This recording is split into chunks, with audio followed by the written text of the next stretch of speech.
847 friends. That's what my phone said when I checked it for the last time. 847 people who liked my posts, shared my updates, wished me happy birthday with the same copy-paste message every single year. And when the doctors told me I had 3 months left, not one of them came. I need to tell you something that might save your life. Not in the way you think. I'm not talking about your heart or your lungs. I'm talking about the thing that actually keeps you alive. Connection. Real connection. And by the end of this, you'll understand why I'm begging you to put down your phone and look at the person next to you. But first, let me tell you how I got here. I was the king of networking. Everyone knew my name. I had business cards in 3 different languages. My LinkedIn profile had more endorsements than I could count. Every conference, every party, every event, I was there, shaking hands, smiling for photos, collecting contacts like they were baseball cards. I thought I was building something. I thought I was investing in relationships. But here's what nobody tells you. There's a difference between knowing someone and having someone who knows you. You want to know when I first noticed something was wrong? It was my 60th birthday. I threw a massive party, rented out a whole restaurant, sent invitations to everyone. 200 people confirmed. Guess how many showed up? 43. And 20 of them were my wife's friends. But I made an excuse. People are busy. It's a Tuesday night. Traffic was bad. I told myself all the lies we tell ourselves when the truth is too painful. Then my wife got sick. Cancer. The kind that doesn't negotiate.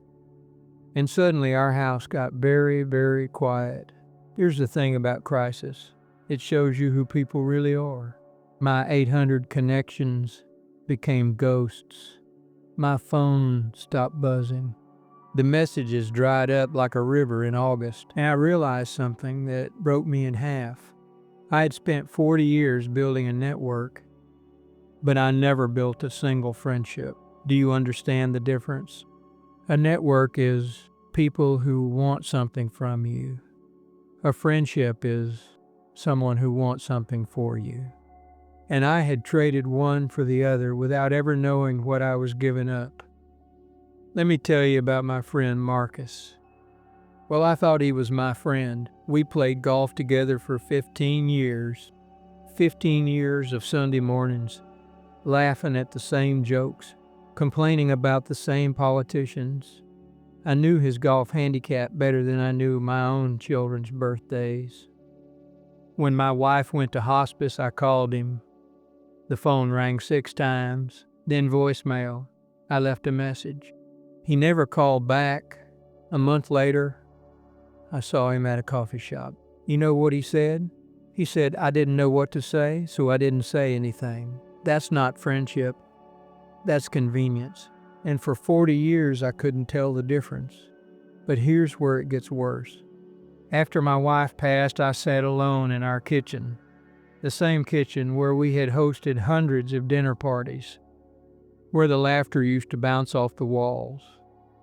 Now it was quiet enough to hear the refrigerator hum, and I looked at my phone, all those contacts, all those connections, all those people I'd spent decades collecting. I tried calling a few. Some didn't answer. Some made small talk and hung up quickly.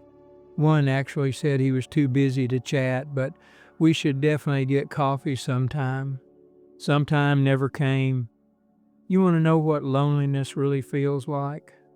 It's not being alone. It's being surrounded by people who don't see you. It's having a phone full of numbers but no one to call at 3 in the morning. It's drowning in a crowd. And I did this to myself. Every single day for 40 years. I chose the business meeting over my son's school play. I'll make it next time, buddy. I chose the networking event over my anniversary dinner.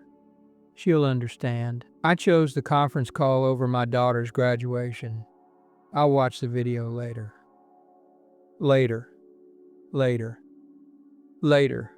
Until later became never. My son doesn't call anymore, not because he's angry, because he learned that his father always had somewhere more important to be. So now he does too.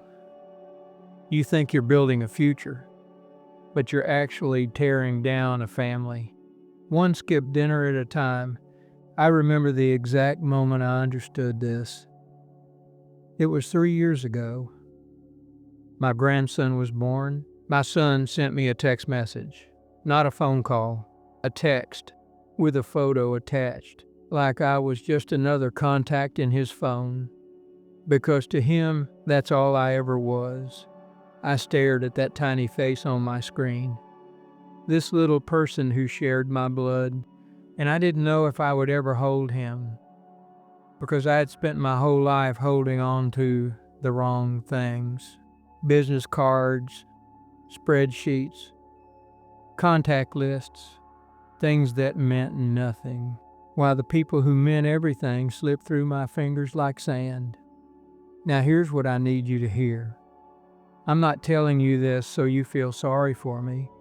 I'm telling you this because you're doing the exact same thing and you don't even know it. How many times this week did you scroll your phone instead of talking to your partner?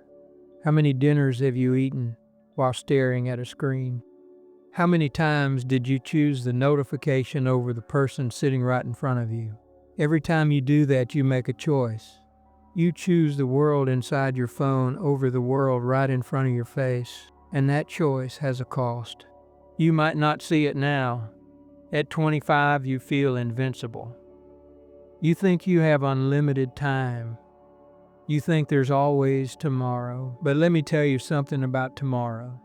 It runs out faster than you can imagine. One day you wake up and you're 78 years old, sitting in a hospital room, and you realize the party is over. And the only question that matters is, who's in the room with you? So here's what I want you to do tonight, not tomorrow, tonight. Put down your phone, look at the person you love, and tell them something real. Not a text, not an emoji.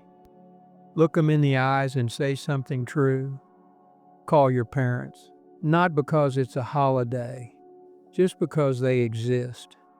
Have dinner with a friend, a real dinner, where you actually listen more than you talk, where you ask questions and care about the answers.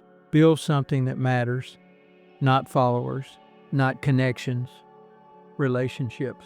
The kind that show up when everything falls apart. The kind that hold your hand when the doctor gives you bad news.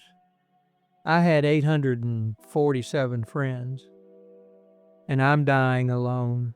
But you still have time. You can still choose differently.